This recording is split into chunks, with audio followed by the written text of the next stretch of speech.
ऐसी सब्जियां बताऊंगा जिनका मार्केट मूल्य अच्छा रहता है हमेशा। किसान भाइयों नमस्कार। तो साथियों, आज के वीडियो में बात करने वाले गेहूं कटाई के बाद में हम कौन कौन सी सब्जियां लगा सकते हैं। लगाने में तो आप कोई भी सब्जियां लगा सकते हैं, लेकिन हमें गर्मी के टाइम पे सब्जियां लगा करके अच्छा मुनाफा भी कमाना है। उसके लिए आपको कुछ चुनिंदा वर्गीय सब्जियां ही लगानी है जिनका मार्केट भी अच्छा मिले, उत्पादन भी अच्छा मिले और अच्छा प्रॉफिट आप उन सब्जियों से कमा सकें। तो किसान भाई, आज के वीडियो में आपको 5 ऐसी सब्जियां बताने वाले हैं जो आपको शानदार मार्केट देने वाली है और शानदार प्रॉफिट आप इन सब्जियों से कमा सकते हैं। लेकिन गर्मी के टाइम पे काफी सारे चैलेंज आते हैं, उनके लिए आपको प्रॉपर जानकारी होनी चाहिए, तभी आप इन सब्जियों को सफल तरीके से अपने खेत में उगा सकते हैं, तभी आपको अच्छा उत्पादन इन सब्जियों का मिलने वाला है। तो आज के वीडियो में काफी शानदार जानकारी आपको मिलने वाली है। वीडियो को कंप्लीट देखें, वीडियो पसंद आए तो लाइक शेयर करें और जिन किसान भाई ने अभी तक हमारे चैनल को सब्सक्राइब नहीं किया, चैनल को सब्सक्राइब कर लें। तो आइए किसान भाइयों, आज का वीडियो शुरू करते हैं। सर जी नमस्कार। नमस्कार जी। एक बार परिचय बता दें आप। राम राम किसान भाइयों, मैं बनवारी जी नाडला, मैं नाडला भवा कृषि फार्म से बिलोंग करता हूँ। मेरा गांव गढ़वासी है, तहसील कोट खावदा, जिला जयपुर, राजस्थान का रहने वाला हूँ मैं जी। सर जी, सब्जियों की बात तो अपन करेंगे ही, लेकिन ज्यादातर किसान भाई क्या करते हैं, गेहूं कटाई होने के बाद में खेतों को बिल्कुल वैसे ही छोड़ देते हैं। बिल्कुल बिल्कुल। कोई भी फसल या कोई भी सब्जी उनमें नहीं लगाते। सरसों की जमीन को वैसे छोड़ देता है और गेहूं की जमीन को भी छोड़ देता है। मैं आपको आज 5 सब्जियां बताऊंगा, ऐसी सब्जियां बताऊंगा जिनका मार्केट मूल्य अच्छा रहता है हमेशा, बिल्कुल अच्छा रहता है और उसमें ज़्यादा मेहनत भी नहीं होती है। क्योंकि ज़्यादा कीटनाशक वाली सब्जियां बताएंगे तो आपके स्प्रे चलता ही रहेगा, तो उसमें आप माइनस चले जाओगे। तो क्या है कि ऐसी सब्जियां बताऊंगा जिनमें ज़्यादा कीटनाशक का स्प्रे भी नहीं करना पड़ेगा आपको और मूल्य भी अच्छा रहता है जी, जो आपको मतलब अच्छा लाभ देगी वो। सबसे पहले तो ये बताएं, जिन किसान भाई को गेहूं कटाई हो चुकी है, खेत खाली हो चुके हैं, खेत को तैयार करने का प्रोसेस क्या रहना चाहिए, सटीक प्रोसेस। सर पूछ रहे हैं कि भाई खेत की तैयारी के बारे में। और गेहूं कटने के बाद में रोटावेटर चला के कंप्लीट खेत हो जाता है। एक रोटावेटर चला दिया आपने, एक कल्टीवेटर चला दिया, एक रोटावेटर चला दिया, कंप्लीट हो गया आपका खेत। तो अब आपको क्या करना, जहाँ सब्जी की बात आती है ना, तो वहाँ क्या कि देसी खाद की बात भी आती है साहब जी।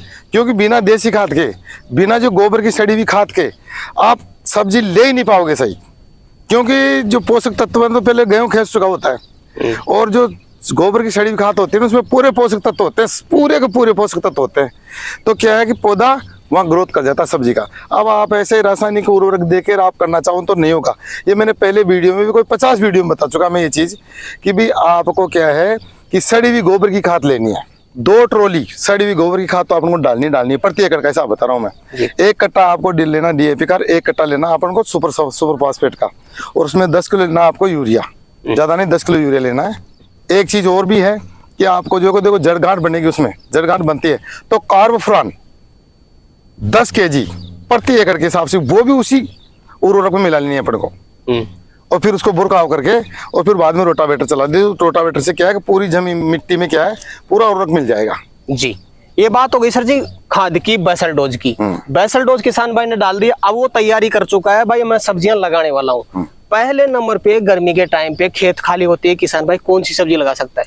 देखो किसान भाइयों, सब्जी की बात आती है तो सब्जी की थोड़ा सा छोड़ के मैं आपको बताता हूँ हरा धनिया। हरे धनिया की गर्मी में बहुत अच्छी मांग रहती है और बहुत अच्छा मूल्य भी मिलता है। और इसको क्या है कि आप थोड़ा सा मेहनत कर लो ना, तो वैसे तो अभी हो भी जाएगी, कोई दिक्कत नहीं, मौसम में भी चल रहा है, मगर उसमें क्या थोड़ी सी नेट का कर लो ना आप, ग्रीन नेट का थोड़ा सा कि ऊपर थोड़ी सी ग्रीन नेट डाल दो तो आपका हरा धनिया पूरी गर्मी खराब नहीं होगा और आपका बहुत अच्छा मूल्य मिलेगा। 100-200 रुपये प्रति kg जाता है ये, कभी 100, कभी 50, कभी 60, कभी 200 तक पहुंच जाता है गर्मी के समय में। तो ये बहुत अच्छा मूल्य मिलेगा आपको आपकी पैदावार का। सब्जी से भी ज्यादा बेस्ट फायदा आपको रहेगा इसमें। तो फर्स्ट में तो आप क्या है कि मेरा मानना जहाँ तक है कि सब्जी से थोड़ा हट के आप जो हरा धनिया लगाओगे ना, तो उसमें कोई मेहनत नहीं है, आप वो तोड़ने की चूटने की इनकी कोई मेहनत नहीं है। अरे एक तरफ से दराती लगाओ, कटिंग करी, पूली बनाई और मार्केट में ले जाओ। तो ये बहुत सरल और अच्छा उपाय है पैसे कमाने का। मेरा मानना यही है सर कि किसान भाई थोड़ा सब्जी हट के हरा धनिया लगाएं, क्योंकि हरा धनिया की गर्मी में बहुत ज्यादा मांग रहती है। और किसान भाइयों, ये बड़े बड़े जो आदमी होते हैं जो समझते हैं, जो डॉक्टर लोग होते हैं, उनको पता भी है कि इसको जूस बना के भी पीते हैं। तो गर्मी में क्या है, ये ठंड प्रदान करता है शरीर के अंदर, तो इसकी इसलिए मांग रहती है ज्यादा। तो सब्जी में ही नहीं, इसको जूस बना के पिया भी जाता है, तो ज्यादा मांग रहती है इसकी, तो इसका मूल्य भी अच्छा मिलता है। तो आप थोड़ा सब्जी हट के एक तो मेरे कहने से ये लगाओ आप, थोड़ा सा ग्रीन नेट ले आओ मार्केट से, और जहां तक आप लगाओ वहां ग्रीन नेट ताड़ दो, वापस फिर उगे उगे आते रहते हैं, कटिंग कर दी फिर वापस ग्रोथ हो जाती है उसमें, तो उसका आपका उत्पादन अच्छा चलता रहेगा। कितनी बार कटिंग हो जाती है धनिया की सर जी? 2-3 बार कटिंग हो जाती है इसकी, अच्छा, लगभग 2-3 बार। अब जैसे आप DAP ये उर्वरक साथ में दोगे तो आप ज्यादा भी कटिंग ले सकते हो, ऐसी कोई बात नहीं हो, तो आपके उर्वरक के ऊपर है। जैसे आपने पोषक तत्व तो अच्छे देते रहे, समय पे पानी मिलता रहा उसको, तो ग्रोथिंग चलती रहती है। इसमें हरा धनिया आता है जो धनिया के रूप में आता है, धन और एक धनिया आती है जो धनी वाली ले, वो तो मार्केट में मिल जाता है आपको, अच्छी कंपनी। मेल फीमेल आती है? हाँ, मेल फीमेल। फीमेल लेनी है तो वो कटिंग आती रहती है। बिल्कुल सर। जैसे किसान भाई धनिया लगाना चाहता है सर जी, लगाने का परफेक्ट तरीका क्या रहता है इसका? देखो किसान भाइयों, अभी क्या है, गर्मी का टाइम चल रहा है, तो अपन ऐसे कहना कि इस पे ऐसे मेड बना के डोले पे लगा दो, वो तो सक्सेस होगा नहीं, क्योंकि अभी गर्मी का समय है। अभी तो आपको प्लेन क्यारियों में लगाना पड़ेगा धनिया, परंपरागत तरीका से। बिल्कुल परंपरागत तरीके से लगाना पड़ेगा, क्योंकि जो डोली बना के लगाते हैं ना मेड के ऊपर, हाँ मेड के ऊपर, वो तो क्या सर्दियों के दिनों में लगाते हैं और गर्मी के दिनों में लगाते हैं नाली के अंदर, तो उसको धूप भी नहीं लगे और हवा के फटकार भी नहीं लगे। मगर नाली में अपन हरा धनिया नहीं लगा सकते, क्यों कि नाली कितनी बनाएंगे अपन, तो इसलिए इसमें क्यारियां ही बनानी पड़ेगी आपको। और जहां तक आपको हो सके, आपके पास पैसा है तो थोड़ा एक बार नेट उस पर डल जाए तो उस पर छाया रहे, तो हरा धनिया कभी खराब नहीं होगा। बिल्कुल। दूसरे नंबर पे गेहूं कटाई के बाद में किसान भाई कौन सी सब्जी लगा सकता है सर? दूसरे नंबर पे मैं लेता हूँ किसान भाइयों भिंडी।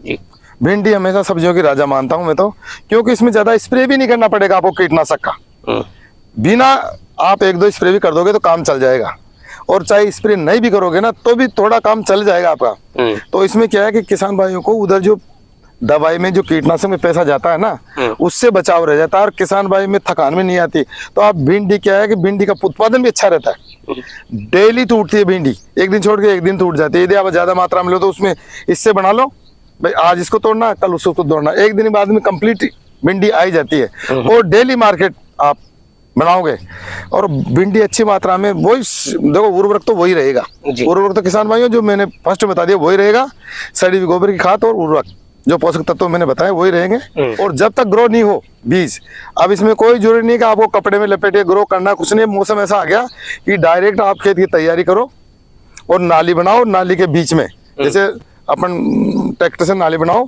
और नाली के बीच में लगाओ, ऊपर नहीं, अब बीच में लगा के नीचे लगा के और उसमें पानी चलाओ। जब तक ग्रो नहीं हो तो 1-2 दिन 3-4 दिन के अंदर पानी चलाते रहो, जब तक उग जाए। उगने के बाद में फिर रोको आप, फिर उसकी खरपतवार वगैरह करके फिर उसमें फिर पानी चलाओ जी, ऐसे करना आपको उसमें। सर जी कई किसान भाई देखो बेड विधि से भिंडी लगाते हैं, आप बता रहे नाली विधि से। नाली विधि से लगाने से क्या फायदा मिलेगा किसान भाई? देखो किसान भाइयों, अभी जो समय चल रहा है ना वो गर्मी का है, और गर्मी जब हवाएं चलती है ना गर्म, तो जमी के 2 इंच नीचे से तो हवा निकल जाती है, 2 इंच के ऊपर की तो जमी गर्म हो ही जाती है। अब सर कह रहे हैं कि बेड विधि से लगाते हैं, तो बेड विधि से बहुत अच्छा तरीका होता है वो, बरसात में और सर्दी में बेड विधि पे लगाओगे ना तो अच्छा सक्सेस होगा। और अभी आप बेड विधि पे लगाओगे तो पूरी बेड ही गर्म हो जाएगी आपकी गर्मी से, और वो क्या पौधे जल जाएंगे आपके। चाहे आप पानी ड्रिप विधि से भी दे रहे हो ना, तो भी बेड विधि क्या ऊपर रहती है ना, तो वो गर्म हो जाती है, गर्म होने के बाद जड़े गर्म होके और उसमें बीमारी लग जाती है, बीमारी लगने के बाद वो तुम्हारी फसल खत्म हो जाती है। तो अपन क्या जमी बेड तो ऊपर है, नीचे लगाएंगे ना तो वो क्या अमीर टूटती नहीं है, लेवल रहेगा ना तो अमीर वो ठंडापन जो रहता है वो टूटता नहीं है, तो अपनी फसल ग्रोथ करती रहती है। तो सर का बहुत अच्छा प्रश्न है ये कि बेड विधि से लगाने में क्या है कि बेड विधि में क्या है कि पूरा जो खाद होता है ना ऊपर का वो पूरा बेड पे आ जाता है, और उसमें बहुत अच्छा ग्रोथ करती है फसल कोई भी हो। मगर अभी वो सक्सेस नहीं है, क्योंकि टाइम देखो अभी गर्मी का टाइम चल रहा है, अभी समर टाइम है, तो अभी क्या अपन को नाली में लगाना है, धोरे में लगाना है, नीचे लगाना है। तीसरे नंबर पे गेहूं कटाई के बाद में किसान भाई कौन सी सब्जी लगा सकता है? देखो किसान भाइयों, तीसरी सब्जी जो बता रहा हूं मैं आपको, वो आप गंवारफली लगाओ। आप देसी भी लगा सकते हो और वो दूसरी चिकनी वाली भी लगा सकते हो। देसी वाली फली का भाव अच्छा रहता है, अब लगा ही दो। अपन लेट हो गए 15-20 दिन से, मान लो 15 दिन लेट हो गए, मगर जिनके पास आप गेहूं कट रहे हैं तो वो अब लगाएंगे, तो इनका भाव भी 100 रुपए, 60 रुपए, 100 रुपए, 150 रुपए से कम रहता नहीं है ग्वार के फली का। और किसान भाइयों लगाना अपने को कैसे है, वही नाली में लगाना है, मगर गैप उसमें 3.5 फीट का रखना है, कतार से कतार के बीच की दूरी, और बीच से बीच की दूरी रखो आप 2 इंच, 3 इंच, 4 इंच, 5 इंच तक आप गैप रख सकते हो। भाई कतार से कतार की दूरी 3.5 फीट, 4 फीट से कम मत रखना आप, नहीं तो आप हार्वेस्टिंग नहीं कर पाओगे उसकी। हार्वेस्टिंग के लिए और फलने फूलने के लिए उसको जगह चाहिए जी। आप हार्वेस्टिंग जब ही कर पाओगे जब आपको बीच में 3 फीट का, वो तो आपके जगह कवर हो जाएगी उसमें, आप उसमें भी हार्वेस्टिंग नहीं कर पाओगे, 3.5 फीट 4 फीट रखोगे तब भी। तो अपने को इस विधि से लगाना है, नाली विधि से लगाना है, और फिर उसमें पानी चलाते रहना। जो गंवार आपका देसी भी और जो चिकना आता है ना वो भी, दोनों प्रकार के गंवार लगाओ। देसी वाला भाव ज्यादा रहता है और हार्वेस्टिंग भी अच्छी देता है, मगर इसके अंदर आप गैप रखो 3-3.5 फीट का। कितने दिन में हार्वेस्टिंग चालू हो जाती है इसकी? देखो इनका हार्वेस्टिंग का समय है 65 दिन, 60 दिन, 70 दिन के अंदर लेकिन थोड़ी थोड़ी हार्वेस्टिंग चालू हो जाती है। जो जितनी भी गर्मी की जो फसलें हैं ना वो 60 दिन के बाद में इनकी हार्वेस्टिंग चालू हो जाती है। भिंडी भी वही टाइम लेती है, गंवार भी वही लेता है, गंवार भी वही लेती है, क्योंकि इसका मौसम है ना। तो छोटे छोटे पौधों पे ही किसान भाई इतने से पौधे होंगे ना आपके, उसमें आपके फ्लावर्स देख लेना आप, फलियां आना स्टार्ट हो जाएगी और वो फलियां देता ही रहेगा लास्ट तक। आपका पूरा बरसाती सीजन चलेगा, वो बरसात में भी आपके फलियां चलती रहेगी। आपको क्या 6 महीने की लगातार गंवार फली लगातार, उधर भिंडी भी आपको बरसात पकड़ लेगी, वो भी ऑटोमेटिक चलेगी। जो मैं सब्जियां बता रहा हूँ ना, आपका पैसा भर देगी जेब में, खूब पैसा आएगा इनसे। भाई मैंने तो आपके हाथ में, आप करोगे तो। मैंने बताई ऐसी ऐसी चीजें हैं जो आपको बहुत ज्यादा लाभ दे। जी। चौथे नंबर पे सर जी, गेहूं कटाई के बाद में कौन सी सब्जी किसान भाई लगा सकता है? किसान भाइयों देखो, फिर आ जाती है कद्दू वर्गीय सब्जियां। भाई जैसे अपन कद्दू वर्गीय, तो कद्दू वर्गीय सब्जियों में क्या टिंडा भी बहुत अच्छा भाव देता है, मगर इनका उत्पादन थोड़ा कम निकलता है। पर वो उधर क्या है कि भाव अच्छा मिल जाता है टिंडे का। अब अपन लौकी लेते हैं तो लौकी का क्या उत्पादन तो बहुत ज्यादा होता है, मगर उसका मार्केट वैल्यू थोड़ा कम रहता है। तो इसकी जगह क्या आप कुछ टिंडे भी लगाओ और कुछ लौकी भी लगाओ, विधि वही चलेगी, नाली विधि। और इसके अंदर जो बीज से बीज की दूरी तो अपन रखेंगे 2 फीट 3 फीट, टिंडे में भी और लौकी में भी। मगर इनके जो बीच में ना, नाली से नाली के बीच में गैप, वो आपको 5 से 6 फीट रखना पड़ेगा और आपको ये भी अच्छा उत्पादन देगी।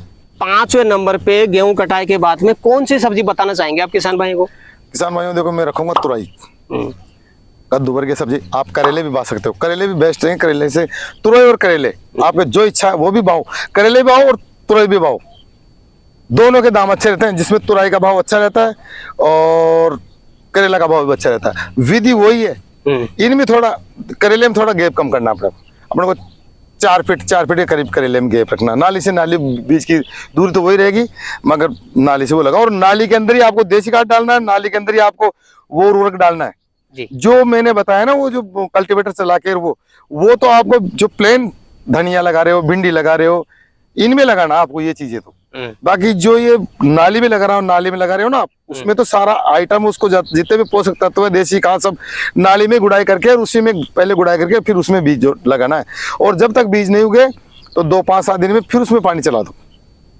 तो वो उगने के बाद में फिर उसमें पानी रोक के फिर उसकी गुड़ाई करके और फिर पानी चलाना बाद में। जी। गर्मी से हम अपनी सब्जियों को कैसे बचाएं? कोई विशेष सावधानी रखनी पड़ती है क्या गर्मी के टाइम पे? बिल्कुल बिल्कुल रखनी पड़ती है। देखो पहले तो पानी का उसमें हिसाब किताब रखना पड़ता है। देखो पानी किसान भाइयों, जहाँ तक शाम को लगाओ, शाम को, जैसे रात के बिजली आए ना तो रात को लगाओ, क्योंकि जब सुबह पानी लगाता है ना तो लगाते हो आप, तो वो मिट्टी क्या है, वो पानी, वो मिट्टी ऐसे गर्म हो जाता है तो जड़ें खराब हो जाती है उसकी।